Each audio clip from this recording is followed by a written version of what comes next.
আমার মায়ের নবী যখন আল্লাহর সাথে দিদার করতে যায়, আমার আল্লাহ তাআলার সাথে যখন কথা বলতে যান, আল্লাহর নবীজি যখন যাইতেছেন, হঠাৎ করে নবীজির চোখে, নবীজির নাকের ভিতরে কেমন জানি এমন গ্রাণ এবং সুঘ্রাণ আর কখনো দেখে নাই। সুবহানাল্লাহ, এমন গ্রাণ আর কখনো নাকে আসে নাই। আল্লাহর নবীজি জিবরাইলকে বলেন, এ জিবরাইল, বলো এমন গ্রাণ কোথা থেকে আসে? বলেন সুবহানাল্লাহ। জিবরাইল আলাইহিস সালাম আল্লাহ তাআলাকে, আল্লাহর নবীজিকে জানাইয়া দেয়, ও আল্লাহর নবী, এমন গ্রাণ ওই কবর থেকে আসতেছে। বলে কোন কবর? এটা হলো ওই কবর ফেরাউনের দাসী, ফেরাউনের কাজের বুয়া ছিল, যাকে নাকি ফেরাউন নির্মমভাবে কষ্ট দিয়া, ওই নির্মমভাবে কষ্ট দিয়া জাহান্নামী বানাইতে চাইছিল। কিন্তু আমার আল্লাহ বলেন, না না, ওই বান্দি যদিও কালো ছিল, যদিও দাসী ছিল, যদিও চাকর ছিল, বান্দি ছিল, কিন্তু আমি আল্লাহ তারে এমন মর্যাদা দিছি। আমার আল্লাহর নবীজি ওই আরশ মহল্লায় যাওয়ার সময়, আল্লাহর সাথে কথা বলার সময়, যাওয়ার সময় আল্লাহর নবীজির নাকের ভিতরে ওই মহিলার ঘ্রাণ আসতে থাকে। বলেন সুবহানাল্লাহ। চেহারা দেখছিল, চেহারা দেখেন নাই। আল্লাহর নবীজি জিজ্ঞেস করেন, আল্লাহর নবীজি জিজ্ঞেস করেন, এ জিবরাইল, কেমন করে তাকে কষ্ট দিয়েছে, কেমন ভাবে শহীদ করেছে, আমার একটু জানাইয়া দাও। আল্লাহর নবীজিকে জানাইয়া দেয়। আল্লাহর নবীজিকে বলেন, ওগো আল্লাহর রাসূল, শুনেন শুনেন কিভাবে তাকে কষ্ট দিয়েছে, ফেরাউনের দাসীকে কিভাবে কষ্ট দিয়েছে। তাহলে এই সৌন্দর্য তোমার জাহান্নামের খড়ি হয়ে দাঁড়াবে। নাউজুবিল্লাহ। কেমন নারী আজকে হয়ে গেছে।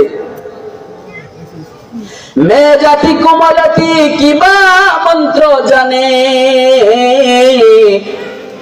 প্রেমের রশি গলায় দিয়া আস্তে আস্তে টানে।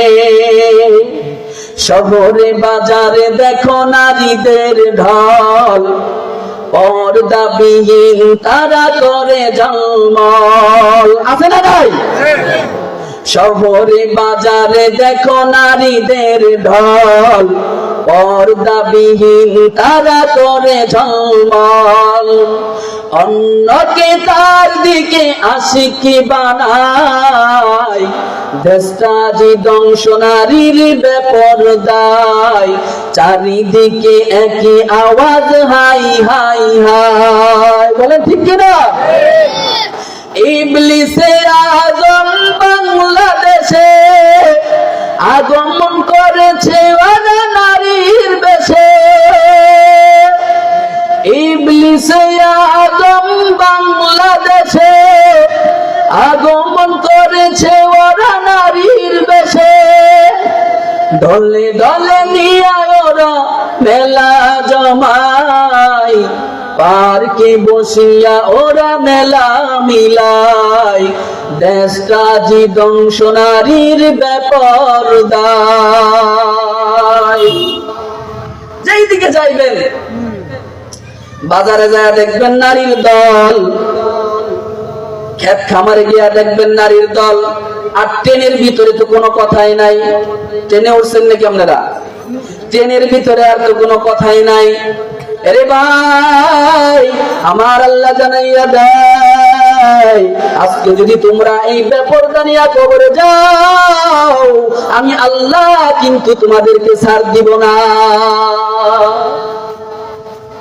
আল্লাহ তাআলা জানাইয়া দেয়, এ নারীর দলেরা, যদি তোমরা বুরকা পরিধান করো, এমন বুরকা পরিধান করো যেই বুরকা পরলে তোমাকে এমন লাগে 70 বছরের বুড়ি, না তুমি 80 বছরের বুড়ি, নাকি তুমি 14 বছরের জওয়ান, এটা যেন বোঝা না যায়। কিন্তু আজকের বুরকা হয়ে গেছে 4 তলা 5 তলা বুরকা, এত সুন্দর দেখা যায়। রাস্তা দিয়া যখন যায়, একটা নারী যখন রাস্তা দিয়া যায়, রাস্তা দিয়া যাওয়ার সময় বকাটে ছেলেরা তাকাইয়া তাকাইয়া থাকে আর বলে দেখো কি সুন্দর এক পরী যায়। আমার মায়ার নবী জানাইয়া দেয় এটা পরী না, এটা পরী না, এটা হলো জাহান্নামের খড়ি। বলেন ঠিক কিনা? এটারে পরী বলে না। আল্লাহ তাআলা মানুষের রূপ চেহারা সৌন্দর্য দেখেন না, রূপ দেখে না। এ মুক্তাগাছাবাসীর ভাইয়েরা, যুবক ভাইয়েরা, এ বৃদ্ধ বাবাজিরা, আল্লাহ তাআলা যদি সৌন্দর্য দেখতেন, রূপ লাবণ্য দেখতেন, তাহলে ওই যে কালো বেলাল হাবশী কখনো জান্নাতি হইতে পারতেন না। বলেন সুবহানাল্লাহ।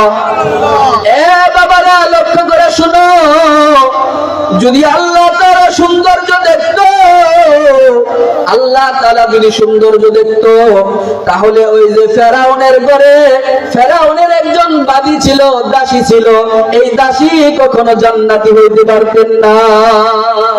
আমার আল্লাহ জানাইয়া দেয়, আমার মায়ের নবী যখন মেরাজের দিন মেরাজ করতে যাইতেছে, আমার মায়ের নবী যখন আল্লাহর সাথে দিদার করতে যায়, আমার আল্লাহ তাআলার সাথে যখন কথা বলতে যান, আল্লাহর নবীজি যখন যাইতেছেন, হঠাৎ করে নবীজির চোখে, নবীজির নাকের ভিতরে কেমন জানি এমন গ্রাণ, এমন সুগ্রাণ আর কখনো দেখে নাই। সুবহানাল্লাহ।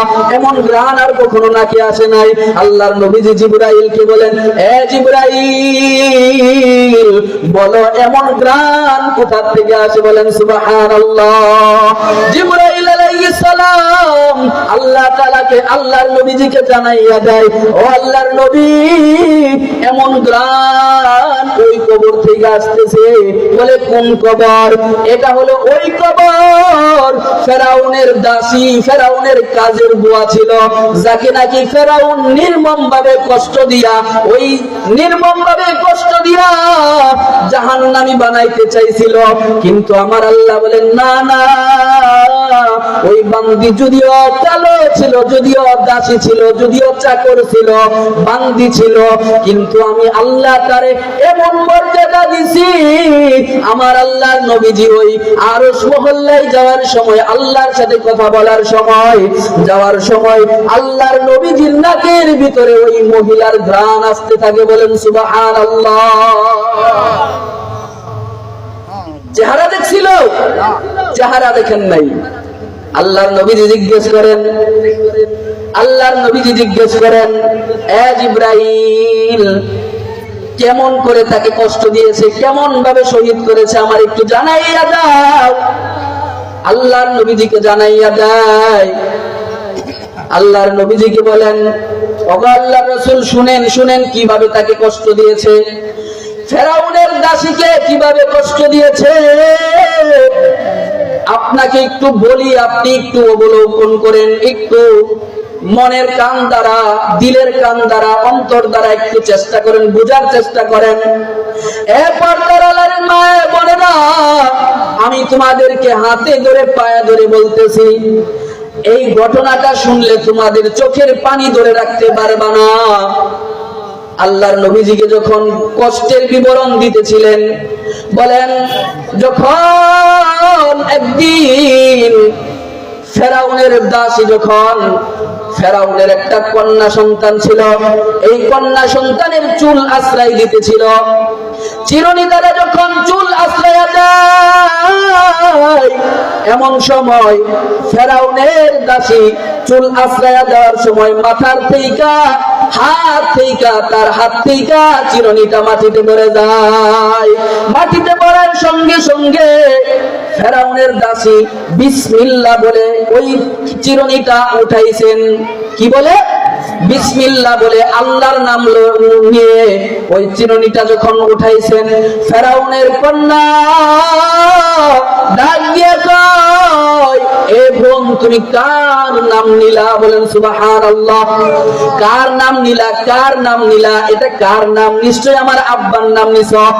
বলে না না, ফেরাউনের নাম নেই নাই, তোমার আব্বার নাম নেই নাই, আমি এমন মালিকের নাম নিছি, এই মালিক তোমারেও সৃষ্টি করেছে, আমারেও সৃষ্টি করেছে, তোমার আব্বারেও সৃষ্টি করেছে, কুল কায়নাত সৃষ্টি করেছে, গোটা দুনিয়া সৃষ্টি করেছে, ওই মালিকের নাম লইয়া এই চিরুনি উঠাইছি। এবার ফেরাউনের কন্যা আশ্চর্য হয়ে গেছে, কি ব্যাপার? আমি তো শুনতাম আমার বাবা ছাড়া কোনো খোদা নাই। বলেন নাউজুবিল্লাহ। আমার বাবা ছাড়া কোনো আল্লাহ নাই। নাউজুবিল্লাহ। এবার ফেরাউনের কন্যা ডাক দিয়া কয়, এ আমাদের ঘরের বাদী, এ আমাদের ঘরের চাকর, তুমি যেই কথা বললা, আমি কি এই কথা আমার আব্বার কাছে বলে দিমনি? তুমি যে তোমার আমার আব্বারে নামাই না, আমার আব্বারে খোদা নামাই না, তুমি কোন খোদার ইবাদত করো? তুমি কোন খোদার নামে চিরুনি তুললা? বলো, আমার আব্বার কাছে কি জানাইয়া দিমনি? ফেরাউনের কৃতদাসী গোলাম নির্ভয়ে বলে দিলেন, বলো তোমার আব্বার কাছে বলো, আমি তোমার আব্বারে ভয় করি না, তোমার আব্বারে পরোয়া করি না, আমি ভয় করি লা নাখাফু আহাদান ইল্লাল্লাহ, আমি একমাত্র ভয় করি আমার আল্লাহ। বলেন আল্লাহু আকবার। জোরে বলেন আল্লাহু আকবার। আল্লাহর বান্দি বলেন লা নাখাফু আহাদান ইল্লাল্লাহ, আমি আল্লাহ ব্যতীত কাউকে কি করি না? ভয় করি না। আমি আল্লাহ ব্যতীত কারো পরোয়া করি না। তোমার বাবাকে বলবা, বলো তোমার বাবা আমাকে কিচ্ছু করতে পারবে না, জাস্ট একটু শুধু আমাকে শাস্তি দিয়া এই দুনিয়া থেকে বিদায় করে দিতে পারবে। কিন্তু এই দুনিয়া দুনিয়া না, আখিরাত হলো আমার মূল দুনিয়া। ওই দুনিয়ায় যদি আমি শান্তি পাই, আর আমার শান্তির প্রয়োজন নাই। বলেন সুবহানাল্লাহ। ফেরাউনের কন্যা গিয়া বাবাকে বলে, বাবা তুমি যেই দাসী রাখছো, যেই কামলা বেদি রাখছো, এই কামলা বেদি তো তোমার নাম নেই না। আজকে আমার মাথার চুল আশ্রয় দিতেছিল, চিরুনিটা মাটিতে পড়ে গিয়েছিল, মাটির থেকে যখন তুললো, তোলার সঙ্গে সঙ্গে এমন এক আজীব লোকের নাম নিল, বলে বিসমিল্লাহ, আল্লাহর নাম লইয়া নিল। আমি জিগাইলাম, এটা কার নাম নিলা? এটা মনে হয় আমার আব্বার নাম নিলা। কিন্তু তোমার দাসী বলে নাই, তোমার নাম লই নাই, এমন একজনের নাম নিছে। এই নাম যাকে নাকি তোমাকেও সৃষ্টি করেছে, যে নাকি তোমারেও সৃষ্টি করেছে, আমারেও সৃষ্টি করেছে, ওই কামলা সেরিকেও সৃষ্টি করেছে, গোটা দুনিয়া গোটা কুল কায়নাতকে সৃষ্টি করেছে, ওই মালিকের নাম নিয়া চিরুনি তুলছেন। এবার ফেরাউনের মেজাজ হয়ে গেছে গরম। কি ব্যাপার? সামান্য একজন দাসী, যার নাকি বেতন দিয়া রাখি, সামান্য একজন দাসীরে কি দিয়ে রাখে? বেতন দিয়া রাখলে একটু শরীরের মধ্যে ভাবই থাকে আলাদা। মসজিদের ইমাম সাহেবরে যখন আপনারা বেতন দেন, বেতন দেওয়ার সময় আপনাদের মনের মধ্যে ভাব থাকে আলাদা, থাকেনি? থাকে না? আপনাদের এলাকায় মনে হয় নাই, আমাদের শরীয়তপুর এলাকায় আছে। আমি যেই মসজিদে জুমা পড়াই, ওই মসজিদের ইমাম, ওই মসজিদের মহল্লার লোকেরা, এরা ভালো আছে, কিন্তু আশেপাশের যত মুসল্লি আছে, যত মসজিদ আছে, সবগুলো 2 নাম্বার লোক। তো কেমনে আবার 2 নাম্বার লোক? হুজুররে দিয়া যত মসজিদের কাজ করানো যায়, মসজিদের যত দায়িত্ব আছে, এক ইমামের পিছনে লাগাইয়া দেয়, ও হুজুর মসজিদ দিয়া দিলাম, সব কিছু আপনারা করবেন। কারণ কি? বলে বেতন দেই, কি দেই? টাকা দেই। টাকার গরম আছে না নাই? ফেরাউন ডাক দিয়া কয়, এ বাদী, তোরে তো টাকা দিয়া রাখছি, তুই আবার আমি আল্লাহরে আল্লাহ বলস, আমি আল্লাহরে আল্লাহ বলস না, কারে আল্লাহ কস? নাউজুবিল্লাহ। ফেরাউন কি আল্লাহ নি? আল্লাহ কে? যে আমাকে সৃষ্টি করেছে, আপনাকে সৃষ্টি করেছে, যে আল্লাহ আপনার না চাইতে আপনাকে প্রয়োজন মিটাইয়া দেয়, আমার না চাইতে যেই জিনিসগুলো প্রয়োজন মিটাইয়া দেয়, আমার প্রয়োজন অনুযায়ী আয়োজন করে রাখেন যিনি, তিনি বলেন কে? আল্লাহ। আল্লাহ আল্লাহ क्या मुबारक नाम है, अल्लाह अल्लाह आशिकों का काम है, अल्लाह अल्लाह अल्लाह अल्लाह क्या मुबारक नाम है, अल्लाह अल्लाह आशिकों का काम है। আল্লাহর জিকির যারা করে, যারা আল্লাহ ওয়ালা, যারা আল্লাহ ওয়ালা তারাই কি করেন? আল্লাহর জিকির করেন। আর ইবাদত কারা করে? যাদেরকে আল্লাহ তাআলা বেশি মহব্বত করে, পছন্দ করে, ভালোবাসে, তাদেরকে দিয়ে এই দিনের কাজ করা। বলেন সুবহানাল্লাহ। আজকে আমরা এখানে আসতে পেরেছি, এটা আমাদের আশা হয়েছে না আল্লাহ পাঠাইছে? আল্লাহ পাঠাইছে। আপনার মতো আমার মতো লোক আর নাই বাহিরে, দোকানপাটে কোরআন পড়তেছে, বাজার ঘাটে কোরআন পড়তেছে, নাই? আছে। কিন্তু আল্লাহ তাআলা পছন্দ কইরা আপনারে আমারে এই মজলিসে বসাইছে। বলেন সুবহানাল্লাহ। এই মজলিসে বৈশা খুশি না তারা? খুশি আছে, বলি আলহামদুলিল্লাহ। আল্লাহর বান্দিকে যখন বলা হয়, এ বান্দি তোমার টাকা দিয়ে রাখি, তুমি আবার কার গোলামি করো? বলো তুমি কার গোলামি করো? এবার ফেরাউনের দাসী বলেন, আমি এমন মালিকের গোলামি করি যেই মালিকের মতো কোনো মালিক নাই। তুমি মালিক তো মালিক না, তুমি আমার টাকা দাও, আর যেই মালিকের গোলামি করি এই মালিক আমার জান্নাত দিবে। সুবহানাল্লাহ। এবার ফেরাউন ডাক দিয়া কয়, ঠিক আছে যাও, তুমি তো আমার আল্লাহ মানো না, তবে শাস্তি হলো তোমাকে শাস্তি দিব। দিন গড়াইয়া যখন পরের দিন আইসা গেছে, মন্ত্রীদেরকে ডাক দিয়া কয়, এ আমার বাদীকে ডাক দাও, তার সন্তান আছে, সন্তানদেরকে নিয়ে আসো। গরম তেলের ভিতরে, কড়াইয়ের ভিতরে এমন বড় একটা কড়াই দেওয়া হয়েছে। কিতাবের মুসান্নিফরা লেখেন, এই কড়াইটা এমন বড়, যেই কড়াইয়ের ভিতরে গরু, একটা বড় আস্ত গরু ওই কড়াইয়ের ভিতরে বাঁধি হয়ে যাইতে পারে। বলেন কেমন একটা বড় কড়াই, কেমন বড় কড়াই বলে একটা আস্ত গরু ওই কড়াইয়ের ভিতরে বাঁধি হইতে পারে। কিতাবের মুসান্নিফরা লেখেন, এমন একটা বড় কড়াইয়ের ভিতরে তেল গরম করতেছে। এবার ফেরাউনের দাসী দূর থেকে দেখতেছেন, দূর থেকে দেখে এই কড়াইয়ের আশপাশ দিয়া ফেরাউন চতুর্দিক দিয়া রাউন্ড দিতেছেন, ঘুরতেছেন। আবার দেখা যায় ওই তেলের ভিতরে গরম তেল টকবক টকবক করে ফুটতেছে। এমন তেলের ভিতরে সন্তানদেরকে নিয়ে যখন সামনের দিকে গেছে, এবার ডাক দিয়া কয়, এরে আমার গোলাম, এ আমার বাদী, বলো আমি আল্লাহকে, আমি ফেরাউনকে যদি আল্লাহ মানো তাহলে এই অগ্নি থেকে বাঁচতে পারবা, আর যদি আমাকে খোদা বইলা দাবি না করো তাহলে তোমাকে এমন একটা শাস্তি দিব, এই যে তোমার সন্তানেরা আছে এই সন্তানদেরকে এই আগুনের ভিতরে ফালাইব, এই তেলের ভিতরে, ফুটন্ত তেলের ভিতরে ফালাইব, এমন তেলের ভিতরে ফালাইয়া তোমাদেরকে শাস্তি দিয়া মেরে ফেলব।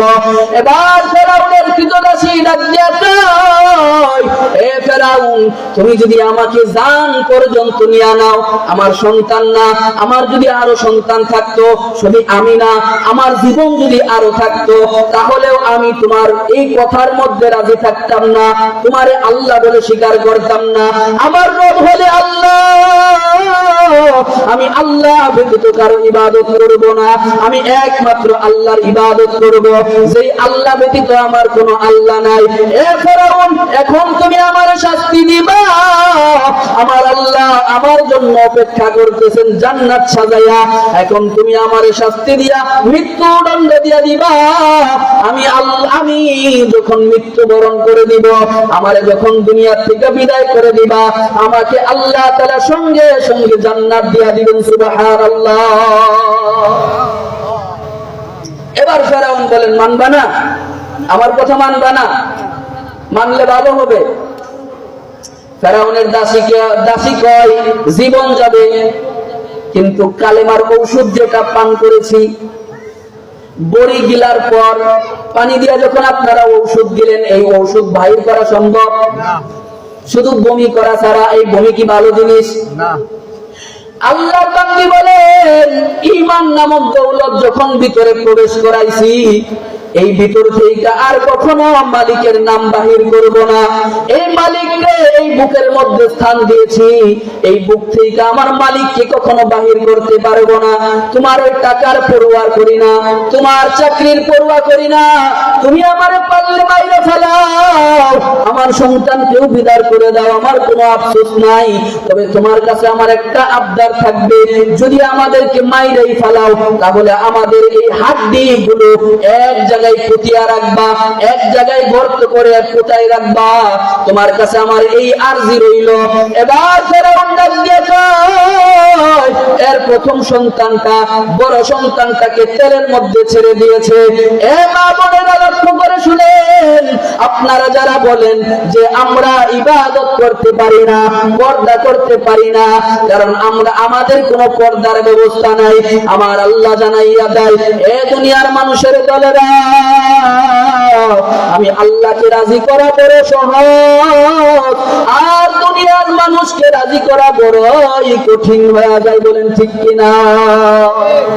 দুনিয়ার মানুষকে রাজি করবেন কেমনে?